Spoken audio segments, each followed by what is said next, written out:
하나님의 은혜와 축복이 오늘 예배하는 모든 종들에게 함께 하시기를 주님의 이름으로 축원합니다.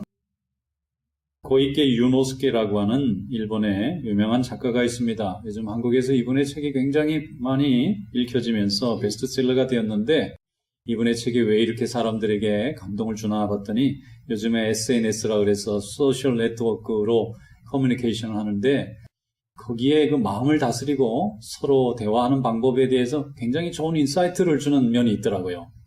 그래서 내용은 좀 명상을 하거나 혹은 뭐 자기 관리를 하는 그런 내용인데 그 효과는 도리어 요즘같이 소셜 네트워크로 모든 사생활이 공개되어 있는 이런 시대에 어떻게 하면 우리 현대인들이 자기 자신을 잘 균형 있게 생활해 나가느냐 하는 것에 대한 좋은 지혜를 주고 있습니다. 그 책 이름이 여러 책인데 생각 버리기 연습이다. 21세기 북스라는 책에서 냈더라고요. 그 생각 버리기 연습. 이 부제가 어떻게 되어 있느냐면은 생각하지 않고 오감으로 느끼면 어지러운 마음이 서서히 사라진다. 그런 제목으로 되어 있어요. 그러니까 지금 현대인은 생각이 너무 많다는 거예요. 좀 생각이 좀 심플해야 되는데 너무 생각이 많아요.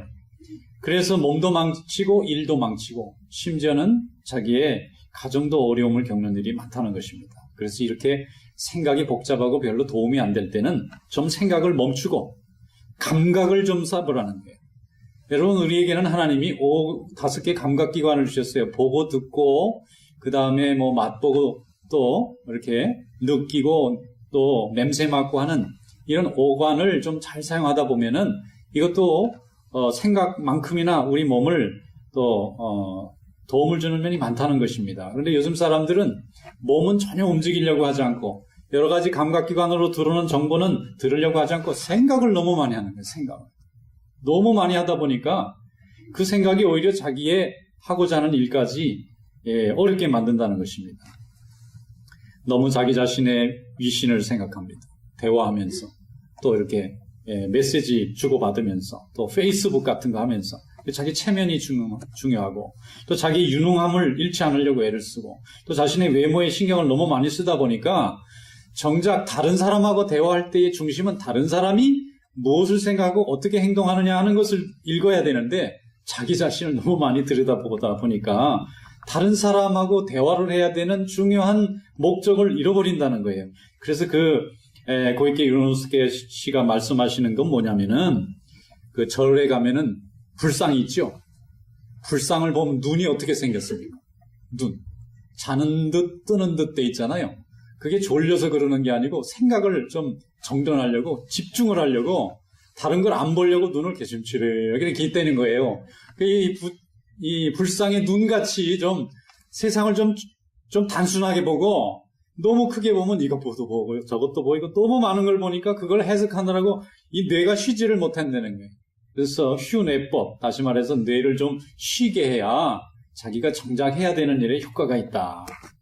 그리고 좀 자기의 생각을 말로 표현하는 연습보다는 글로 표현하는 연습을 좀 하고 무슨 카톡이라든지 페이스북을 할 때도 일단 올리면 너무 많은 사람들이 한꺼번에 보니까 그 전에 좀 써가지고 정돈이 된 것만 올리는 연습을 하다 보면 좋은 글을 쓰게 되고 또 자기 마음도 지킬 수 있다는 거예요. 대체로 글을 일단 보내고 나면 바꿀 도리가 없어요. 이건 뭐 수백 군데에서 카피가 되기 때문에 이게 굉장히 중요한 거예요. 내보내기 전까지는 내 글이었는데 일단 나가고 나면 내가 어떻게 컨트롤할 수 없는 글이 되는 거예요. 그래서 글을 쓰면서 자기 마음을 미리 좀 정돈해 보면서 하면 좋겠다는 거예요. 그리고 집중이 잘 안 되고 생각이 너무 복잡하면 이번에는 감각, 자기가 지금 접촉하고 있는 그곳에 주의를 좀 돌려보라는 것입니다. 손에 뭘 들고 있나 손을 좀 생각해보고 발을 어디에 디디고 있나 한번 생각해보고 그 다음에 지금 내가 보고 있는 눈앞에 있는 사물이 뭔가 그 생각을 좀 비우고 그 다음에 무슨 냄새가 나는지 어떤 소리가 들리는지 하나님이 주신 이 자연과 이 주변의 아름다운 것들이 뭔지 이런 생각을 하다 보면 생각이 좀 이렇게 비워지면서 좀 정돈이 된다는 것입니다.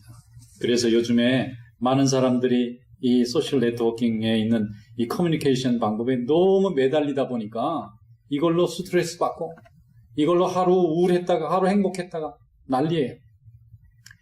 상대방의 반응 속도를 보면서 이 사람이 나를 좋아하나 싫어하나를 가늠하려고 그러고, 나한테 보내주는 양, 얼마나 많은 양을 보내느냐, 적게 보내느냐, 이걸 가지고 상대의 마음을 들여다보려니까 날마다 기진맥진할 수밖에 없다는 거예요. 심지어는 내 마음은 그렇지 않은데도 거짓으로 포장해서라도 보내줘야 되니까. 이게 현실이 안 맞으니까 그게 얼마나 차이가 크겠어요. 그러면 우울해진다는 거예요.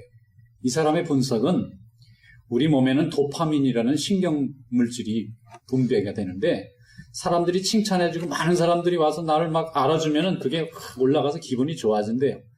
그런데 이게 단점이 뭐냐면, 그게 안 일어날 때는 이게 급속도로 우울증같이 기분이 떨어지기 때문에 불행해지는 거예요. 내 남편도 그대로 있고, 아내도 그대로 있고, 가족도 그대로 있고, 다 문제가 없는데, 오늘은 굉장히 행복한 날인데, 내일은 말할 수 없이 비참한 날이 되는 게 그렇게 될 수 있다는 거예요.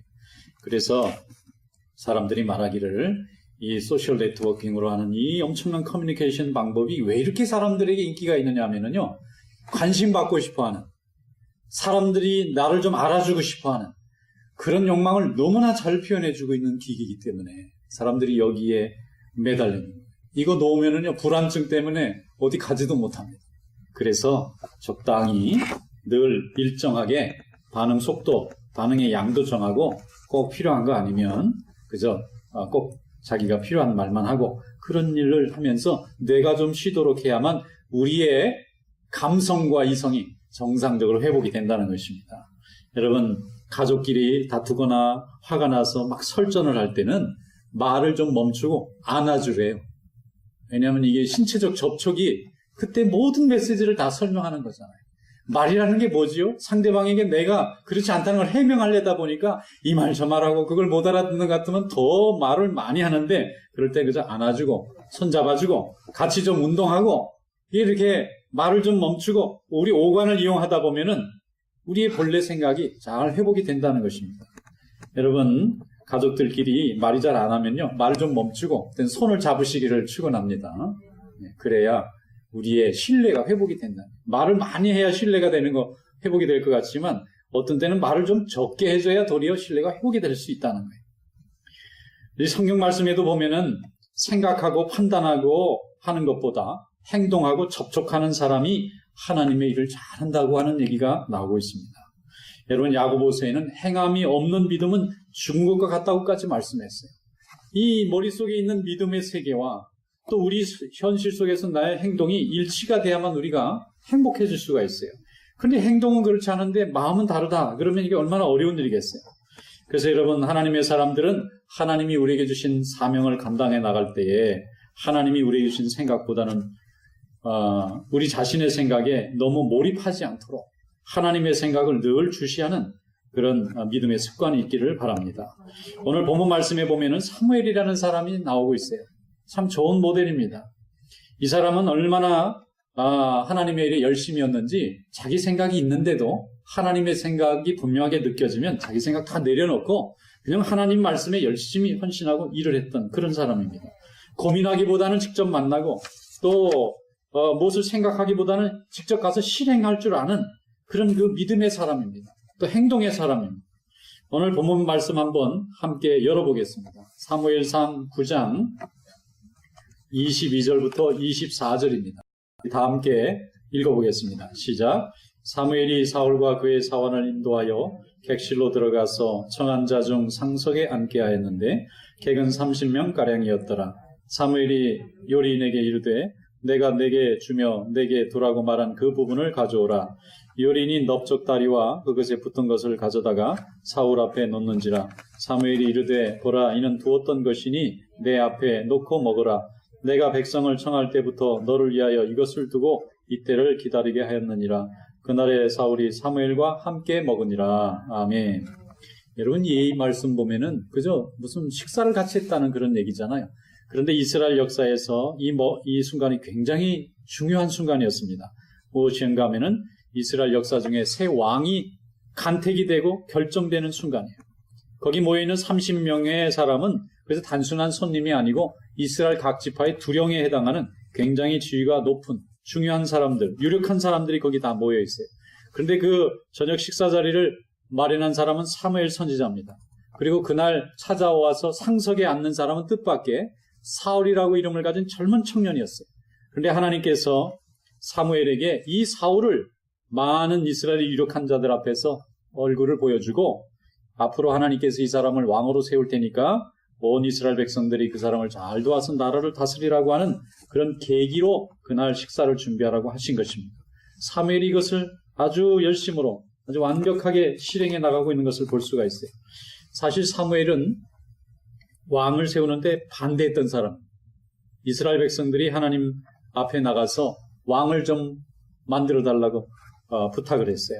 그래서 사무엘이 하나님 앞에 그거를 고백했더니 하나님이 왕을 허락하지 않으셨어요. 너희들에게는 왕이 필요 없노라. 왜냐하면 이스라엘이란 나라는 내가 너희들의 왕이니라. 그러니까 이스라엘이란 나라는 민주주의도 아니고 왕정국가도 아니고 신정국가입니다. 신이 직접 통치하는 나라. 하나님이 직접 하나님의 종들을 세워서 그 뜻을 묻고 움직이는 나라로 실험했던 나라예요. 그러니까 하나님은 그런 하나님이 직접 통치하는 신정국가에 새로운 왕이 필요 없다고 얘기를 하셨어요. 그런데 이스라엘 백성들이 자꾸 다른 이민족들을 바라보니까 거기 왕이 있고 강력한 군대가 있고 나라가 커지는 것을 보고 우리도 저런 왕이 있으면 얼마나 좋을까 그렇게 생각하고는 왕을 달라고 자꾸 부탁하는 거예요.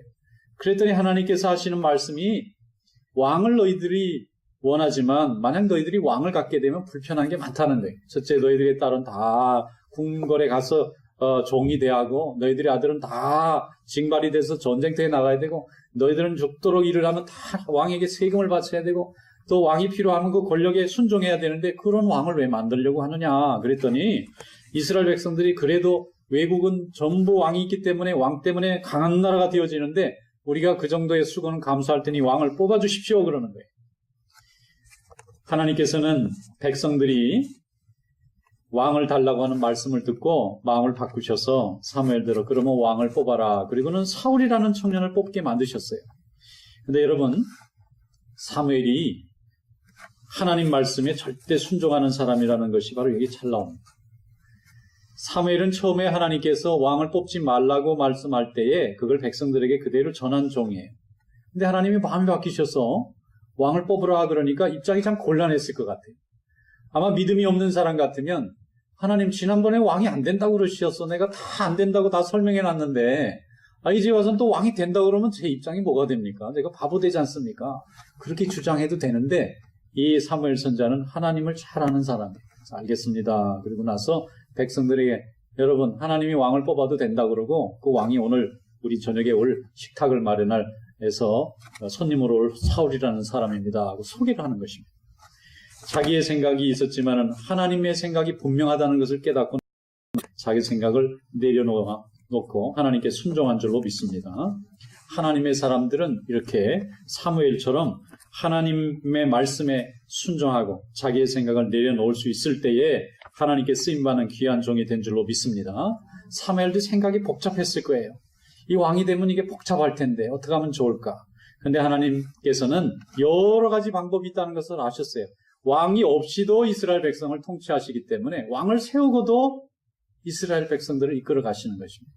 우리 생각에는 하나님 앞에 우리가 구하는 걸 그대로 받아야 될 것 같지만 하나님은 그 다른 방법으로도 우리의 뜻을 이루게 하시는 하나님이신 줄로 믿습니다. 그러니까 하나님의 방법은 수백 가지가 있어요. 하나님의 방법은 우리의 생각과 우리의 상상을 초월합니다. 그래서 하나님 앞에 순종하는 자는 늘 축복을 받지만 하나님의 뜻을 모르고 자기 뜻대로 주장하다 보면 하나님의 뜻을 막는 자가 되어버리기가 쉽습니다. 사무엘은 자기의 생각을 내려놓았습니다. 하나님이 주시는 그 모든 뜻을 순종하고 자기의 생각을 포기하고 하나님이 주시는 명령대로 하나님이 주시는 음성대로 순종하고 나갈 때에 아름다운 믿음의 직분을 이룬 귀한 종이 된 줄로 믿습니다. 어떤 TV 드라마를 봤더니 도둑이 이 금고 같은 문에 들어가서 거기 있는 금덩어리를 훔쳐갔더라고요. 근데 아무리 봐도 열쇠도 그대로 있고 아주 세계에서 최고로 좋은 열쇠. 근데 그 금고 문을 어떻게 열고는 이게 들어갔을까? 아무리 생각해도 알아낼 길이 없는데 그 중에 어떤 사람 하나가 알아냈어요. 전부 다 열쇠고리를 들고 이걸 어떻게 풀었을까? 그러고 있는데 가만히 그 사람이 문짝을 떡 미니까 문짝이 통째로 뚝 떨어지는 거예요. 거기에 이제 문고리를 다 빼고는 문을 통째로 드러내고는 가져가 버렸어요. 그래 그걸 모르고 전부 다 열쇠만 붙잡고 이 대단한 열쇠를 어떻게 풀었을까 하고 있는 거예요. 행동하는 사람이 문제도 풀어나가는 거죠.